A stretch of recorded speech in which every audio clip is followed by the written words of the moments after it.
What is it glorious to return to Horizon Zero Dawn with a new land to discover, a new story to experience, new machines to fight. Yet I'm a little bit disappointed because many of the features did not turn out as I hoped or make no sense at all. Before I start the review, I want to note that this review is completely spoiler free. There will be no spoilers regarding the story and I will not spoil machines we haven't seen yet in promotional material. Are you ready? Okay, let's get into it. Of course, a like would be super appreciated and let's go. The beginning minutes of the Frozen Wilds are immediately some of the best moments of the overall game. Without spoiling anything, the introduction to this new land is very well done. And in my case, it of course also helped that I've been waiting for this content for a while now and I think you might be able to relate. You immediately see the incredible improvements in the presentation. The snow suddenly sticks to Aloy's outfit, all the outfits by the way, and the snow distortion is really realistic and it helps to create the winter vibe that Guerrilla Games is going for with this DLC. Aloy even moves her feet differently as every human would while walking through the deep snow. But also in the cutscenes you see insane improvements over the base game. All the characters you meet move more naturally, not only during the cutscenes but also during all the regular conversations, and this really helps to make the world feel more realistic. Because of the added expressions, it looks like real humans are having a real talk. The new area is another star of the show. The snowstorm, deep snow, trees that are close to each other, the overall darkness, it really makes the area stand out from the rest. It really is something we have not discovered yet in Horizon Zero Dawn. When going back to the regular world, you will immediately see the huge color difference. It's way brighter in the Karja land. The hot springs, the ice areas and other touches to the environment really give this new area its own face. Exploring this area for new adventure, finding these weird looking towers and maybe even side quests that you would otherwise have missed is really a blast in the DLC. Just like in the base game, exploration is a huge factor. Even if you finish the main story missions, there's still a lot to discover. It also helps that there are a lot of things to find in the world. Collectibles return, but you also need to go into the world for Blue Gleam.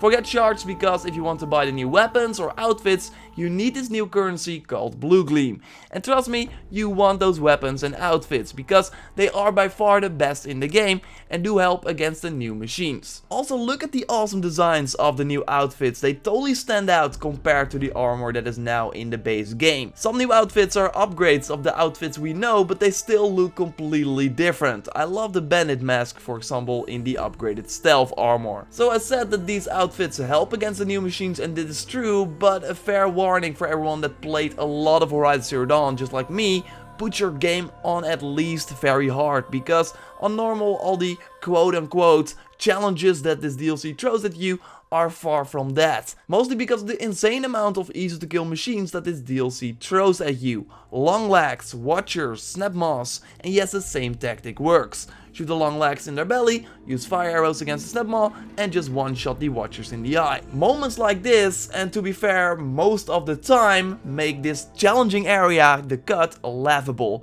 Because I never really felt the fear of discovering this land, mostly because a lot of the machines that this DLC throws at you are the ones you've already killed many times before. And this really shows the struggle that this DLC was faced with, or that Guerrilla Games put this DLC in. Instead of making a high-end area with a ton of hard to kill machines, it is accessible for people really early on in the game, so it should be doable for beginning players.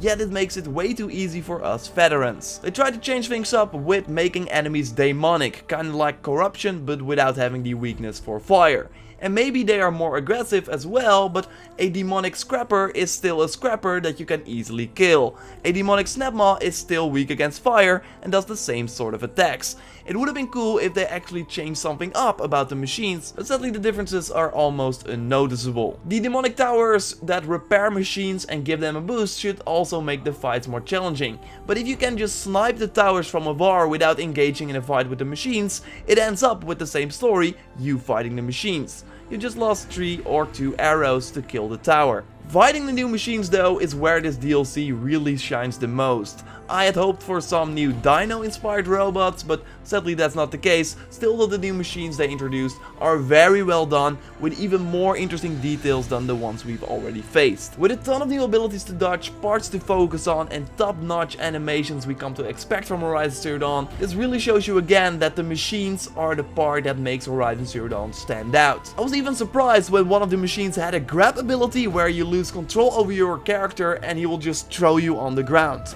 They're more aggressive and elemental based, and the latter is especially super interesting. Where in the base game the armors with resistance to fire and frost were useless because it was smarter to protect yourself against regular damage because the machines mostly did regular damage, this is not the case against the new fire and frost based machines. For the first time it was smart to change your outfit to something with resistance against the enemies you are fighting. For example, the attacks of the Scorcher are all based on fire, like a fire blast and fire waves he throws at you. Having the new Karja Blazon Master outfit, or at least another version of the Karja Blazon outfit, is a must if you want to have an edge against this guy. It was strange but a great feeling to finally put the different outfits to use and really see the differences it made. This is what you want. I also liked how they made familiar weapons feel new. While the enhanced War Hunters and Sharpshot Bow are not that different, they do feature one special feature that has a lot of impact on your gameplay. If you namely wait and hold the bow, it will do more damage, creating a powerful shot. Instead of shooting directly, it's worth to hold your bow now, making you think twice before drawing it. Am I going for the fast and safe shot, or am I going to hold it and hope that I can hit this powerful shot? It's also pretty satisfying to unleash this power shot, and again it makes using the bows we know and love feel new again. Sadly no new arrows or changes, but still the charge attack is a nice new feature. The Frozen Wilds also features new unique weapons, all based on elemental damage, and they're also different from what we already have, so they're a nice addition to your arsenal. The same can sadly not be said about the spear. As was already announced, you can now mod your spear, and if you were hoping for special elemental damage or any new ways of fighting, well then you will be disappointed, just like I was with the potential awesome feature. So the only thing you can basically do is put damage mods on your spear. In my play session I only found many damage enhancements, so whoa, your spear deals more damage now, but do we have a new reason to use it? Well no. Especially since it's smart to keep a distance against the new machines, because they will simply murder you if you try to hit them with your spear. This makes the spear mod feature simply useless and doesn't do anything to the game except for less mod space in your inventory. And the same can certainly be said for the skills. Man, did Guerrilla Games drop the ball hard on this one. The new skills really feel like a must. Oh, we need to put in new skills because we upgrade to the max level, but nothing really enhances your playstyle. It's cool that we can now repair our mount or machine, but if you were never someone that would override machines, the DLC doesn't give you a reason to care now. And also many of the machines you encounter are demonic, and just like with corrupted enemies, you can't override them. So where is the use for this new skill? I literally never actively used most of the new skills because it's simply not necessary at all. Dismount Strike sounds awesome, but Guerrilla Games made it so that traveling with your mount in a new area is a total pain, with steep mountains and the towers that will make your mount useless if you come too close. When can I then use my Dismount Strike ability? I never used it one time, I still don't know how to use it. The Shard Salvager skill feels like a cheap way to manage your inventory, where you can turn items into shards without having to go to the store, but it doesn't solve the problem that you have a full inventory all the time. Yes, the Hoarder that increases your inventory by 20% doesn't help as well, it only delays the problem. Two new skills, while not exciting at all, are at least a little bit useful. Getting more chance for rare parts from machines and wildlife, and the mounted pickup skill, which can be nice for the times that you do use your mount in a new area. The only problem is that you pick up items with triangle and you get off your mount with the same button. So if you're up to speed, you will simply be too late to grab the loot and get off your mount instead. And this results, as sad as it sounds, in you walking to get the freaking herbs or the woods. So what is the use of this skill then? It's really sad to see that these skills are so uninspired and totally not connected to the new area. They may be nice for new players to have in the base game world as well, but not for us veterans that just want to toy around in the new area. And they could have done so many awesome things. This makes the leveling also useless in this DLC, not to mention the fact that because of a bug in patch 1.40, I could simply unlock all the skills right away, because upon launch my save already had 18 skill points available, making the leveling really unnecessary. But luckily the leveling is not the reason you do many of the activities, you do it to get the blue gleam, and when Guerrilla Games said that they would improve the side quest rewards, they really meant it. You not only get the currency to buy the best items in the game, but also boxes that contain better mods mods than you've ever seen before. One interesting note is that all the quests you do, even the main story ones, are side quests. You will never navigate to the main quest section in the menu. And this kind of falls in line with the fact that this feels like one big side quest. The story didn't make an impact on me as much as I would have hoped. It was too predictable and the Banuk was not as fleshed out as I had hoped. And the danger of the mountain that we saw in the first trailer never really resonated. You never really had the idea that the Banuk were in danger and that they really had to do something about the mountain. And just like the reason why Aloy would go to this land while Meridian is in danger, I hope that Guerrilla Games would give a better explanation, but sadly they didn't, making it really feel out of place. Aloy had to focus in the base game, so going here to solve a mystery of a mountain makes no sense. This doesn't take away from the fact that the mainline story quests are awesome and diverse in terms of environments and things you need to do, working hand in hand with the mystery that this new area has from the beginning.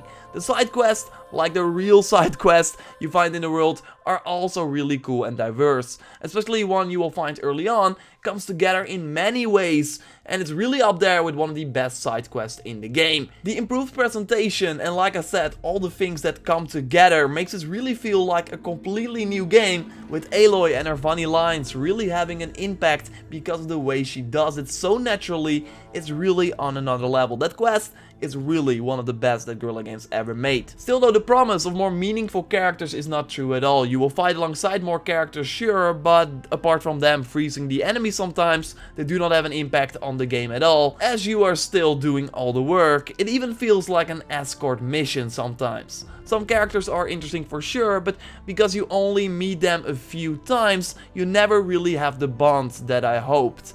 While the performance may be way better, they don't outplay Nil or other characters from the base game at all. The weird thing is that the character I had the most connection with is something that I will not spoil, and this also brings me to the fact that the extra layer of info the Frozen Wilds reveals about the world before Horizon Zero Dawn is super interesting and well told.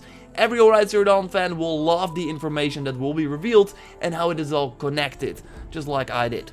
Sadly, not all the questions will be answered, especially about a certain someone that gets joked around at the beginning of the game, but they never really touch on it, sadly. The awesome thing is that after you finish the main story, there are still a lot of activities that you come to expect from Horizon Zero Dawn that you can do, but they all feel different from what you might expect.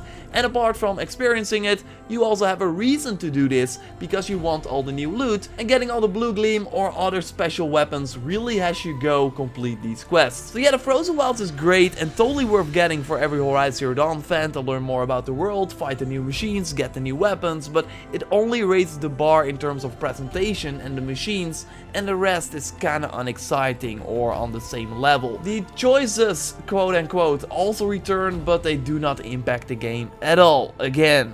So again, also a tip, play the game on very hard or harder if you already are used to that difficulty, otherwise this DLC will be a walk in the park. I'm really curious to hear what you think of the DLC once you get your hands on it, so totally let me know in the comments down below, during a stream or via social media. My Twitter is @JorRaptor. Maybe I just play too much and that's why the encounters with the old machines feel not exciting. On the other hand, the new twists they brought to the table with the DLC do not have an impact really at all.